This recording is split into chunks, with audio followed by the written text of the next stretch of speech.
சித்திவிநாயகமூர்த்தி key Jai. Vinayagar அகவல் ஔவையார் அருளியது. இது ஒரு யோக சாஸ்திரமாக விளங்குகிறது. இது ஒரு சூத்திரம், மந்திரம் எல்லாம் பார்த்தோம். யோகம் என்று சொன்னாலே பொதுவாக அதற்கென்று நியமங்கள் தனியாக இருக்கின்றன. தனி சயின்ஸ் அது.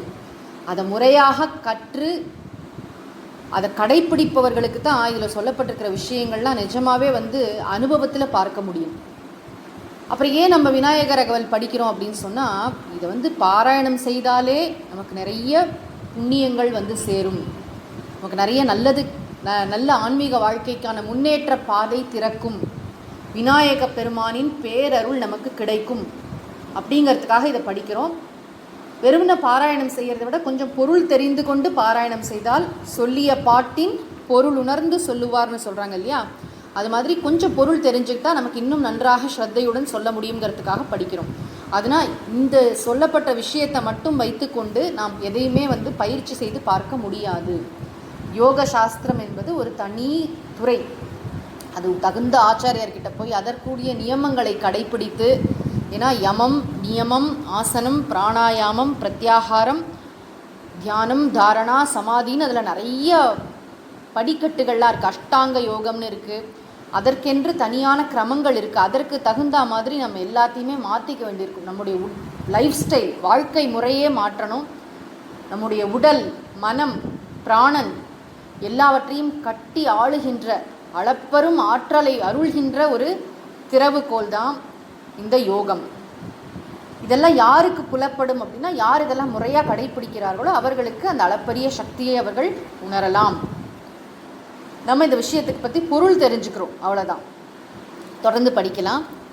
குண்டலி அதனில் கூடிய அசபை விண்டெழு மந்திரம் வெளிப்பட உரைத்து மூலாதாரத்தின் மூண்டெழு கனலை காலால் எழுப்பும் கருத்தறிவித்தே அமுத நிலையும் ஆதித்தன் இயக்கமும் குமுத சகாயன் குணத்தையும் கூறி இடைச்சக்கரத்தின் ஈரட்டு நிலையும் உடல் சக்கரத்தின் உறுப்பையும் காட்டி. இதுக்கு முன்னாடி நம்ம என்ன பார்த்தோம்? நான்றழு பாம்பின் நாவில் உணர்த்தி, அதான் கடைசியாக பார்த்தோம். இந்த குண்டலினி சக்தி, இந்த உயிர் ஆற்றல் என்பது ஒரு பாம்பு மாதிரி சுருண்டு அந்த மூலாதார அந்த பகுதியில் இருக்குது. அதை எழுப்பணும். அந்த உயிர் ஆற்றலை எழுப்ப வேண்டும். அந்த பிராணனை எழுப்பி அந்த முதுகுத்தண்டு வழியாக செல்லக்கூடிய சுஷும்னா நாடி வழியாக அந்த பிராணனை செலுத்த வேண்டும். அந்த குண்டலினி சக்தி விழிப்புற்றால் என்னென்ன ஆற்றல்கள் ஒருவருக்கு வரும் அப்படிங்கிறத பற்றி யோக சாஸ்திர நூல்கள் நிறைய சொல்கின்றன. அளப்பரிய சக்தி, அதாவது ஒரு வார்த்தையால் விவரிக்க முடியாத அப்படி ஒரு சக்தி ஒருவருக்கு யோக சக்தி உண்டாகும். குண்டலி அதனில். அப்போது இந்த இடத்துல ஔவையார் சொல்கிறாங்க, விநாயக பெருமான் அவர்களுக்கு இந்த யோக மார்க்கத்தை உபதேசம் செய்தார். ரெண்டு விஷயம் சொல்லி கொடுத்தாருங்கிறாங்க. ஒன்று மந்திரம், என்ன மந்திரத்தை ஜபிக்கணும்னு சொல்லி கொடுத்தாராம். அதுக்கப்புறம் பிராணாயாமம் கற்றுக் கொடுத்தார். இந்த பகுதியில் நம்ம பார்க்குறது ரொம்ப முக்கியமாக இந்த ரெண்டு விஷயங்கள் தான். அந்த குண்டலினி சக்தியை எழுப்புவதற்குரிய பிராணாயாமம், அதற்குரிய மந்திரம். குண்டலி அதனில் கூடிய அசபை. அசபைன்னு சொன்னால் அஜபா மந்திரம். எல்லா மந்திரங்களையும் ஜபம் செய்யக்கூடியவை தானே. ஒன்று வாய் விட்டு ஜபிப்போம், இல்லை உதட மட்டும் அசைத்து ஜபிப்போம், இல்லை மனசுக்குள்ளே ஜபம் செய்வோம். ஒரு மந்திரம் அப்படின்னு சொன்னாலே ஒரு எழுத்து இருக்கும் இல்லையா. அசபை, ஜபிக்காத மந்திரம் அப்படின்னா என்னது? அது சொற்களால் சொல்ல முடியாத ஒரு மந்திரம். அப்படி ஒரு மந்திரம் இருக்கா அப்படின்னு கேட்டால், நம்முடைய மூச்சு காற்று இருக்கு இல்லையா, நம்ம உள்ளே இழுக்கும்போது சோன்னு இழுப்போம், வெளியில் விடும்போது ஹம், ஹம்ச சோகம் அப்படின்னு சொல்லுவாங்க. அந்த மந்திரம் அதை அஜப்பா மந்திரம்னு சொல்கிறது உண்டு. அஜப்பா நடனம் அப்படின்னே ஒன்று உண்டு. திருவாரூர் தியாகராஜ பெருமான் கோவிலில் ரொம்ப அருமையாக அது நடக்கும். அஜப்பா நடனம்னு சாமி எடுத்துகிட்டு அப்படி இப்படி பயங்கர வேகமாக ஆடுவாங்க. என்ன அப்படின்னா, விஷ்ணு இருக்கார் இல்லையா, மகாவிஷ்ணு யோக நித்ரையில் இருக்கார். அவர் விடுற மூச்சு காற்று இருக்கு இல்லையா, அதன் மூலம் அவர் ஜபிக்கிறார். அதான் அஜப்பா மந்திரம். அதற்கு தகுந்தால் போ சிவபெருமான் தாண்டவம் ஆடுகிறார் அப்படின்னு தத்துவார்த்தம்லாம் உண்டு. ஆக அஜப்பானா என்னென்னா ஜபிக்காத மந்திரம். நம்முடைய மூச்சு காற்றை, நம்முடைய வாழ்க்கையே ஒரு வழிபாடு ஆகிடும்.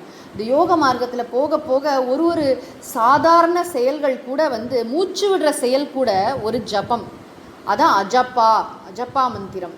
விண்டெழு மந்திரம் வெளிப்பட உரைத்து. அதை மந்திரமாக சொல்லி கொடுத்தாராம். அது வந்து மூச்சு காற்று போயிட்டு வர்றது தான் அந்த அஜப்பா. ஆனால் அதற்கும் ஒரு மந்திரம் இருக்கிறது. விண்டுனா அதை வெளிப்படையாக அதை விண்டழு மந்திரம் வெளிப்பட உரைத்து, பிரணவ மந்திரம், சோகம் மந்திரம், இது போன்று பல சூக்ஷ்மமான மந்திரங்கள் இருக்கின்றன. எந்த மந்திரத்தை ஜபம் செய்யணும்னு விநாயக பெருமான் வந்து ஔவையாருக்கு கற்றுக் கொடுத்தார். அது மட்டும் இல்லை, மூலாதாரத்தின் 3 எழு கனலை, ஒரு கனல், ஒரு நெருப்பு மாதிரி அந்த இடத்துல வந்து அந்த சக்தி இருக்கு இல்லையா, அந்த மூலாதாரத்தில் உறங்கி கொண்டிருக்கின்ற அந்த குண்டலினி சக்தியை எப்படி எழுப்பணும்? காலால் எழுப்பும் கருத்து அறிவித்தே. கால்னு சொன்னால் காற்று. இந்த இடத்துல பிராணாயாமம், எந்த பிராணாயாமம் செய்தால் இந்த குண்டலினி சக்தி எழும்பும். நம்ம உடம்புல வந்து என்னென்ன பார்த்துருக்கோம் சென்ற பகுதியில், நம்ம மறக்கக்கூடாது. 6 ஆதாரங்கள், அதாவது ஆற்றல் மையங்கள், இந்த நாடிகள்லாம் சந்திக்கின்ற 6 ஆற்றல் மையங்கள் இருக்கின்றன. மூலாதாரம், சுவாதிஷ்டானம், மணிபூரகம், அநாகதம், விஷுத்தி, ஆக்ஞை என்று 6 இந்த 6 ஆற்றல் மையங்கள் இருக்கே. இது வந்து எங்கே இருக்குன்னா அந்த சுஷும்னா நாடியோடைய பாதையில் இருக்குது. முதுகுத்தண்டு அப்படியே ஸ்ட்ரெயிட் லைன் மாதிரி போயிட்டுருக்கு. நம்ம உடலையே 3 மண்டலங்களாக பிரிக்கிறார்கள். கழுத்துக்கு மேலுள்ள பகுதி சந்திரமண்டலம், கழுத்திலிருந்து அதாவது இடுப்புக்கு கீழே வரைக்கும் வந்து சூரிய மண்டலம், அதுக்கு கீழே அக்னி மண்டலம். அந்த சந்திர மண்டலம் இருக்கு இல்லையா, கழுத்துக்கு மேல் உள்ள பகுதி, அங்கே வந்து உச்சந்தலையில் சஹஸ்ராரம்னு சொல்கிறோம், 1000 இதழ் தாமரை இருக்குது. அங்கேருந்து அமிர்தம் சொட்டி கொண்டிருக்கு. அந்த சந்திர மண்டலத்திலிருந்து அமிர்த தாரை ஒழுகுகிறது. இதெல்லாம் நமக்கு தெரியலையே நம்ம சொல்லக்கூடாது. யோகிகளுக்கு இது விளங்கி இருக்கிறது. அந்த அமிர்தம் சொட்டி சொட்டி என்ன ஆகுதா, அந்த அமிர்தம் நம்மளோட இதிலலாம் என்ன ஆகுதா, சூரிய மண்டலத்தில் விழுந்து அப்படியே காய்ந்து போயிடுதான். ஆனால் யோகிகள் என்ன பண்ணுறாங்கன்னா, அந்த உயிர் ஆற்றல் அப்படி கட்டி அந்த பிராணனை அப்படியே சுஷும்னா நாடி வழியாக மேலே இழுத்து கொண்டு போய் அந்த அமிர்தத்தை அவர்கள் வந்து ஸ்வீகரிக்கிறார்கள். அதனால வந்து அவர்களுக்கு பசி தாகம் எதுவுமே இல்லாமல், அதனால தான் 300 வருஷம் 400 வருஷம் வாழ்கின்ற யோகிகள்லாம் உண்டு. இப்படித்தான் இந்த அமிர்தத்தை உண்டு தான் அவர்கள் வந்து பிறவா பெருநிலையில் இருக்காங்களாம். அதுதான் அமுத நிலையும். இந்த அமிர்தம் எங்கேருந்து வரும் அதெல்லாம் சொல்கிறாங்களா, அமுத நிலையும். அப்புறம் ஆதித்தன் இயக்கமும். ஆதித்தன்னு சொன்னால் என்ன, சூரிய நாடி. இடா பிங்களான்னு 2 நாடி சொன்னோம் இல்லையா, பிங்களா நாடி. ஆதித்தன் இயக்கமும். குமுத சகாயன் அப்படின்னு சொன்னால் சந்திர நாடி. அந்த இடா நாடி பிங்களா நாடின்னு சொல்லப்படுற அதோடைய குணத்தையும் கூறி, இதெல்லாத்தையும் இந்த யோக சாஸ்திர விஷயங்களை எல்லாம் வந்து விநாயக பெருமான் ஔவையாருக்கு உபதேசம் செய்கிறார். அப்புறம் இடைச்சக்கரத்தின் 8 நிலையும். இடைச்சக்கரம்னு சொன்னால் விஷுத்தி சக்கரம், கழுத்தில் இருக்கக்கூடிய சக்கரம்னு சொல்கிறாங்க. இல்லைனா மணிபூரகம், அநாகதம், விஷுத்தி, இந்த இடையில் இருக்கிற 3 சக்கரங்களையும் கூட எடுத்துக்கிறாங்க. முக்கியமாக இங்கே இடைச்சக்கரம்னு சொன்னால் விஷுத்தி சக்கரம். அங்கே வந்து 8 நிலையும். 8னா 16 ஆற்றல்கள் இருக்கான் அந்த இடத்துல. வந்து ஒன்னொன்றுக்கும் பார்த்தீங்கன்னா இந்த ஒரு ஆற்றல் மையம் இருக்குது, அதுக்கும் தனித்தனி மந்திரங்கள் இருக்குது. அதாவது அக்ஷர மந்திரங்கள் இருக்குது, அதற்கென்று தனியாக வந்து தேவதைகள்லாம் இருக்குது. அங்கங்கே அதுக்கு வந்து அதற்கென்று தாமரை, இத்தனை இதழ் தாமரை அப்படின்னு கணக்கெல்லாம் இருக்குது. இங்கே என்ன சொல்கிறாங்க அப்படின்னா, இடைச்சக்கரத்தின் 8 நிலையும். அந்த 8 16 கலைகள் அல்லது ஆற்றல்கள் அந்த இடத்துல இருக்குது. விஷுத்திங்கிற அந்த தாமரையில் இருக்குது. அதெல்லாம் வந்து சொல்லி காட்டுறாராம். உடல் சக்கரத்தின் உறுப்பையும் காட்டி, இந்த உடலே ஒரு ஆற்றல் மையமாக, உடலே ஒரு சக்கரம் ஆயிடுறதான், உறுப்பையும் காட்டின்னு அந்த உடலால் என்ன பாசிபிலிட்டி, இது வெறும் வந்து சாப்பிட்டு தூங்கிறதுக்குள்ள உடலா, இல்லை இந்த உடலில் வந்து அளப்பரிய ஒரு ஆற்றலை நம்மளால் தேக்கி வைத்து அதை வந்து இதை தாண்டி, இந்த உடலை தாண்டி செல்ல முடியுமா? அதாவது பாகவதத்தில் வரும் பாகவதியும் தனும் அப்படின்னு வரும். அதாவது தெய்வீக சரீரம்னு சொல்கிறாங்க இல்லையா. இப்போ அவதார புருஷர்கள், இப்போது பெரிய மகான்கள் இருக்காங்க, வள்ளலார் பெருமான் இருக்கார், புட்டபர்த்தி பாபா இருக்காங்க. அந்த மாதிரி பெரியவங்களாம் அவங்க நினைக்கலன்னா நம்ம ஃபோட்டோ எடுத்தோன்னா விழக்கூட விழாது. ஏன்னா அவர்கள் வந்து இந்த உடலை கடந்து இருக்கிறார்கள். நிறைய ஃபோட்டோ எடுத்தால் வெள்ளையாக தான் வரும். எப்படி வந்து காற்று ஒரு பெரிய புயல் அடிக்கும் பொழுது நம்ம போயிட்டு இருந்தோம்னா நம்ம மேலே புயல் காற்று அடித்து அது இதுவாகும். ஆனால் நம்ம ஒரு இந்த உடம்பாவே இல்லை அப்படின்னு சொன்னால் அந்த புயல் எதுவும் பண்ணாது இல்லையா. அது மாதிரி இந்த உடல் நினைவை கடந்து அவர்கள் போகிறார்கள். யோக சக்தியினால் அவர்களுக்கு யோக சரீரம் வாய்க்கிறது, உடலே ஒரு ஆற்றல் மையமாகிறது. அதனால தான் யோகிகளால் அரும் பெரும் காரியங்கள்லாம் செய்ய முடிகிறது. சித்தியெல்லாம் அவங்களுக்கு ஒன்றுமே கிடையாது. யோக சித்திகள்னு சொல்கிறோமே அதெல்லாம் ஒன்றுமே விஷயம், அதை தாண்டி பல மடங்கு ஆற்றல்கள் உண்டு. அது வந்து கற்பனை கூட பண்ண முடியாத ஆற்றல் யோக சக்தியினால் கிடைக்கும். அதனால யோகிகள் ரொம்ப கவனமாக அதை வந்து பயன்படுத்தணுமா வேண்டாமா, உலக நன்மையின் பொருட்டு பயன்படுத்துதல், அது மாதிரி ரொம்ப கவனமாக இருப்பாங்க அந்த விஷயத்தில் வந்து. ஏன்னா அந்த சித்திகள்லாம் அளப்பரியவை.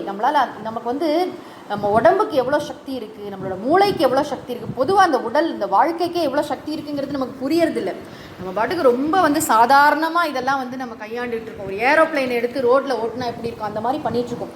இந்த உடலில் வாழ்ந்து கொண்டே இப்படிப்பட்ட ஒரு ஆற்றலை தேக்கி வைக்க முடியும். உடலையே ஒரு சக்கரமாக, உயிராற்றல் மையமாக ஆக்கி உலகத்திற்கு மிகப்பெரிய நன்மையை செய்ய முடியும். ஔவையார் மாதிரி, ஔவையார் அப்பேற்பட்ட ஒரு காரியத்தை பண்ணியிருக்காங்க. எவ்வளோ இன்றைக்கும் ஔவையாரோட பேர் நிற்கிற மாதிரி வாழ்ந்திருக்காங்க இல்லையா, ஒரு யோகினியாக வாழ்ந்திருக்காங்க இல்லையா.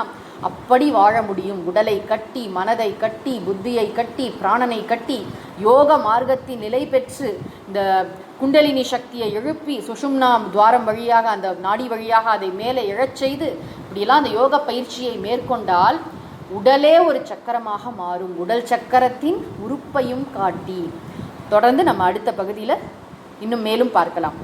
சித்தி விநாயக மூர்த்தி கி ஜெய்.